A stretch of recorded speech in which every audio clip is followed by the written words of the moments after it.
Victor Jennings stepped onto the regolith-covered surface of Epsilon Eridani B, his boots grinding softly against the fine, silvery dust. The airlock behind him hissed shut, sealing off the small outpost.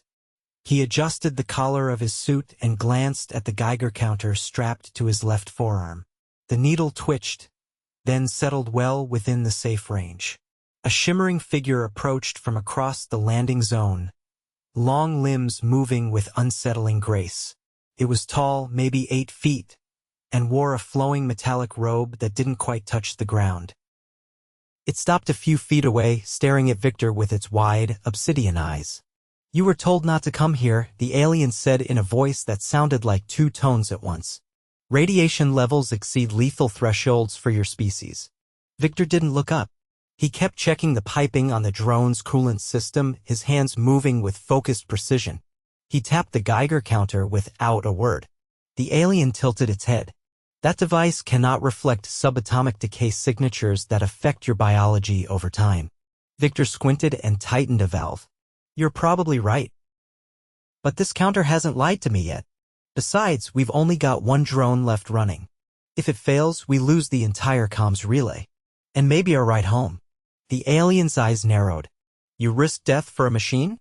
Victor looked up then, wiping a smear of grease across his sleeve. "No. I'm risking it for the other 6 people breathing canned air in Hab 2. The alien stood still for a moment. Then it turned and walked away without another word. Victor exhaled, coughed once, and returned to the task. The sun above them was weaker than Earth's, but the atmosphere filtered even less.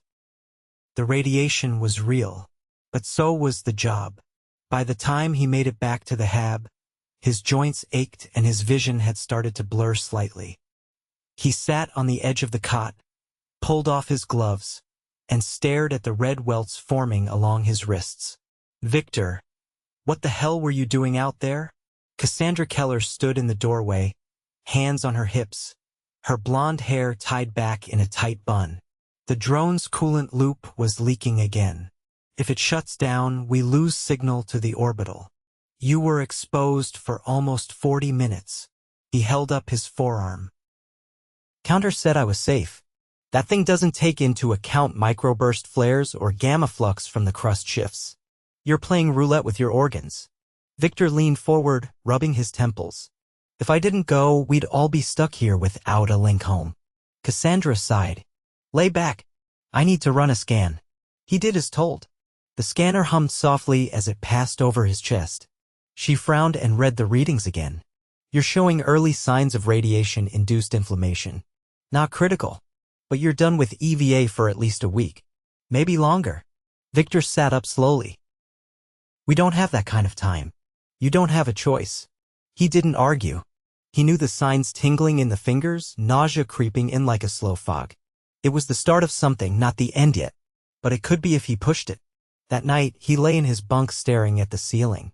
The hum of the air scrubbers was steady, a comforting reminder that the Hab was still functioning.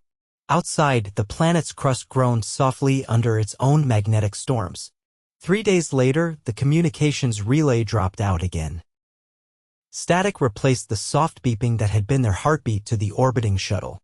Victor watched the readout on the screen, jaw tightening. "No," Cassandra said before he even spoke. "You're not going out. No one else knows the coolant routing like I do." "I'll go," she said, folding her arms. "You haven't done an EVA in over 2 months. I trained in maintenance the same as you." Victor looked at her, then at the screen. "You'll need to bring the line stabilizer. Last time, the pressure feed almost blew my hand off." She nodded. "Then walk me through it." Outside, the planet was still. The low winds brushed across the surface like whispers. Cassandra moved slowly, methodically, her voice crackling through the comms. "Okay, I see the leak. Looks like a worn seal." "Careful," Victor said from the control room. "Don't twist it. You'll shear the whole joint." She paused. "Copy that." A few agonizing minutes passed. Seal replaced. Pressure normal. Rebooting the relay. The lights flickered. Then the heartbeat tone returned. Victor slumped in his chair, exhaling. "You did it." "I had a good teacher," she said, her voice softer through the static. He didn't respond. His head was pounding again. Later that evening, he collapsed in the corridor. Cassandra and the medic pulled him up and scanned him. "Radiation levels are higher than we thought," the medic said. "It might have come through the wall shielding." Victor was too weak to argue. His skin had started to peel where the suit had pressed too tightly. His gums bled when he brushed his teeth. The medic gave him light sedatives and fluids through and for, but the real treatment, chelating agents and marrow stabilizers, wouldn't arrive until the next resupply drone in 12 days. Cassandra sat by his bed every hour she could spare. "You remember when we first met?" she asked quietly one night. He opened one eye. "Was that the time I accidentally locked myself in the hydroponics bay?" "You say accidentally, but I think you just liked the lettuce too much." He grinned faintly. "True." She reached out, her hand resting lightly on his. "Don't do this again. Promise me." "I can't promise that. You know I can't." "Then promise you'll let someone else help next time." He didn't answer, but his grip tightened slightly. By day 9, his blood counts had stabilized. He still couldn't stand for more than 20 minutes, but the worst had passed. His skin was mottled, sunburned in strange patterns, and he couldn't taste food properly. But the relay was still up, and the orbital had confirmed the shuttle would descend in 48 hours. The alien visited again. Victor, sitting near the outer hatch in a thermal blanket, looked up. "You returned," he said. "I observed your condition. You suffer for the sake of others." Victor nodded. "That's usually how it goes. We do not understand." "You don't have to." The alien stood silently for a moment. "Your kind risks itself without regard to preservation. It is illogical." Victor smiled, lips cracked. "Sometimes it is, but it's also how we survive. You could have died. Yeah, but we didn't all have to."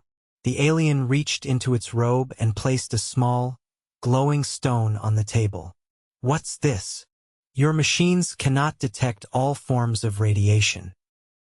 "This will help." Victor stared at it. "Why give this to me? It cost me nothing. It may save you." The alien turned and vanished into the dust. The stone, once integrated into the relay's monitoring system, gave them a 15-minute warning before the next flare spike. Enough time to avoid exposure.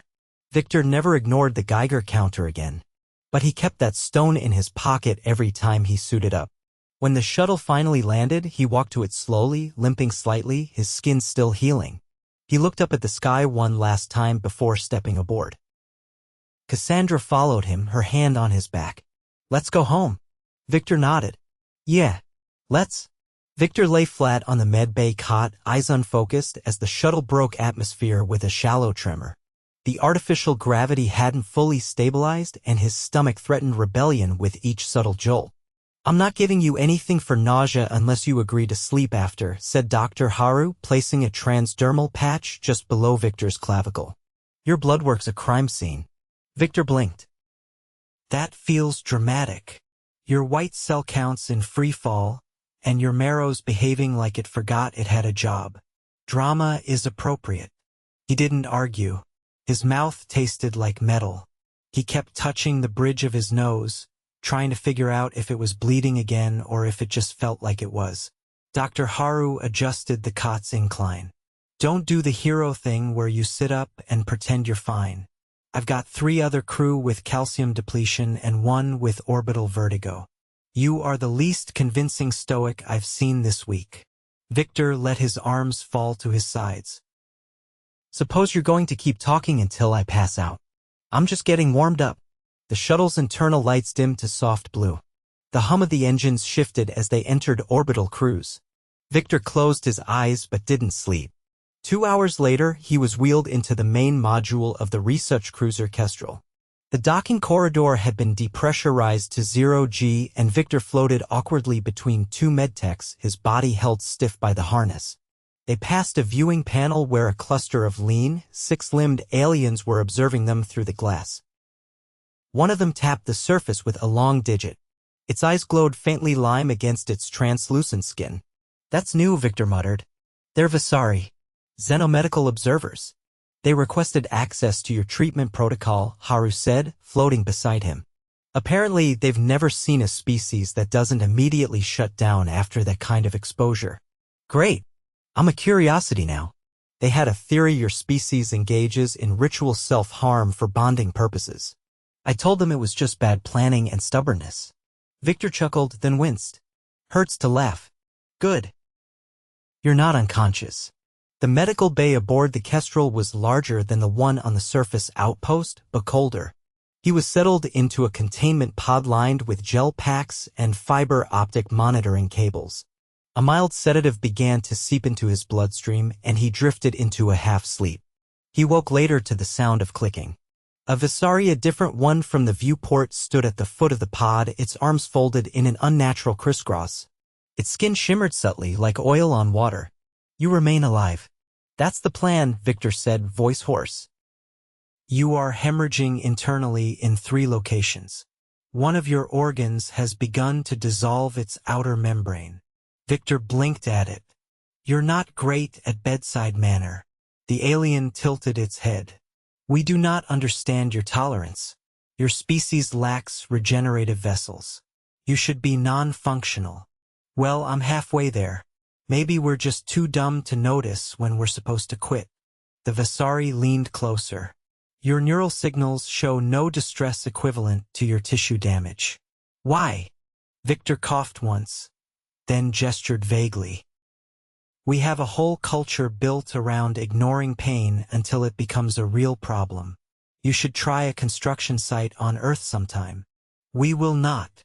Dr. Haru entered, wiping her hands on a cloth.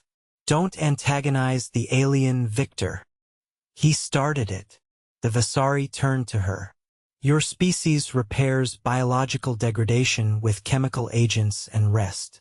This is inefficient. We've done all right with it so far. Your resilience is not logical. Your cell structures should not permit this kind of survival. Victor closed his eyes again. Thanks for the compliment. The alien left without another word. Later that day, Victor managed to sit upright for the first time. His hands shook as he reached for the water bulb, and half of it ended up on his chin. Haru watched him from the other side of the bay. You're not going back down there, she said. I know. They want you at the debrief in 2 days. The Visari High representative will be there in person. Victor frowned. What for? They're trying to figure out if we're suicidal or just built wrong. Victor leaned back against the headrest. Maybe both. The following morning, 2 Visari entered with a data slate nearly as large as Victor's torso. They positioned it between them like a shared offering and began asking questions. Not in the traditional sense, they emitted pulses of light and sound that the translation collar converted into Near English with a lag of half a second. Describe your decision-making process when you exited the habitat despite known exposure thresholds. Victor scratched at a healing patch on his arm. There wasn't time to think about it. Equipment was failing. People needed it fixed. That's it. Your species does not prioritize self-preservation individually? We do. Just, not always first. The second Visari clicked rapidly. That violates most survival logic. Victor shrugged. We've always been like this. We take risks. Sometimes dumb ones. But we survive because of it. The first Visari adjusted its posture. You were aware that the radiation could damage your internal organs? Sure. And you proceeded anyway? I've seen people run into burning buildings, dive into floodwaters. We're not great at staying put when someone else might need help. The second alien paused, its limbs folding inward. You are aware that such behavior is statistically disadvantageous to long-term species continuity? Victor smiled without humor. That's probably why we never last long in one place. The interview ended with a series of harmonic pings which the translator didn't bother to interpret. The Visari left without acknowledging him. By the time the debrief arrived, Victor was ambulatory, though he leaned heavily on a support rig. The room was a low-gravity amphitheater filled with representatives from over a dozen species. Most of them observed silently as the Visari High representative approached. It towered over the others, its body segmented like a flexible tower of glass. When it spoke, the floor vibrated. You have been observed disregarding biological warnings in pursuit of task completion. This behavior is inconsistent with all known survival patterns. Victor stood unsteadily. We don't always operate on survival patterns. Explain. We operate on instinct, sure, but also on values. Responsibility. Guilt. Hope. Sometimes we do things not because they make sense, but because they matter. The room fell into a strange silence. Some species blinked asynchronously. Others tilted or coiled subtly. The High Representative's next pulse took longer to arrive. Your behavior resulted in extended mission continuity. Yet it was not necessary that you, specifically, perform the task. Victor nodded. That's true. Then why did you? He took a breath, steadying himself. Because I could. Another pause. The High Representative turned its glowing eyes toward the assembled delegates. Human behavior is inconsistent with comparative species logic. Observation will continue. Victor sat. His heart was pounding not from nerves but from anemia. Haru handed him a mineral-rich drink that tasted like rust and chalk. You didn't pass out. I'm impressed, she said. Was touch and go for a second. You think they understood any of that? Probably not. But maybe they'll stop assuming we're broken just because we're weird. Outside the window, the distant surface of Epsilon Eridani glinted under its pale sun. The relay still pulsed steadily. Victor leaned back in his chair, eyes half closed. The aliens might never understand them, but they were watching now. Victor's ribs ached with every breath, but he refused to lie down. The cot in the Kestrel's infirmary had conformed to his spine too many hours ago, and now it felt like defeat. He stood, one hand gripping the edge of the med console for balance, the other holding a bulb of rehydration fluid. He couldn't quite bring himself to finish. The fluid tasted like warm plastic and salt. Sit, said Haru without looking up. She was elbow-deep in a tray of protein thread sutures, sorting them by mesh density. You're bleeding again. Victor glanced at the faint bloom on the inside of his sleeve. Barely. Your platelet count says otherwise. It's not dripping. Victor. He eased himself back onto the cot with a grunt. Fine. Across the infirmary, the Visari observer named Calix hovered near the diagnostic array, motionless except for the slow undulation of its ventral limbs. Its torso emitted a low ripple of bioluminescent pulses, the alien equivalent of idle humming. Victor had learned that 2 days ago when Calix spent 4 hours watching a crewmate recover from a fractured femur without blinking once. Do you ever sleep? Victor asked. Calix turned slightly, its limbs folding in. We enter regenerative stasis when metabolic rates drop below threshold. Observation does not require such conditions. Right? So, no. Calix glided closer. Your recovery has been inefficient but consistent. Well, your bedside manner's improving. There is a 38% chance of organ rejection if transplant protocols are initiated with your current immune profile. Victor rubbed his temples. You know how to cheer a guy up. I have studied your species' humor patterns. They are chaotic. This may be appropriate. Haru walked over and handed Victor a nutrient bar shaped like a dull brick. Eat. I hate these. You want marrow integrity, or you want to pass out again trying to climb the stairs? He took a bite. It crumbled like sand in his mouth and tasted faintly of burnt almonds. I miss Earth food. You miss being able to digest Earth food, she corrected. Calix tilted slightly. Your species voluntarily consumes substances that compromise long-term biological function. Victor swallowed with effort. We call it flavor. Haru pulled up a stool and sat beside the cot. They're asking for you in the observation ring again. Another session. Victor set the bar down. They already had their answers. They want you to explain your decision-making during the flare event. Again. This time to a multi-species panel. Why?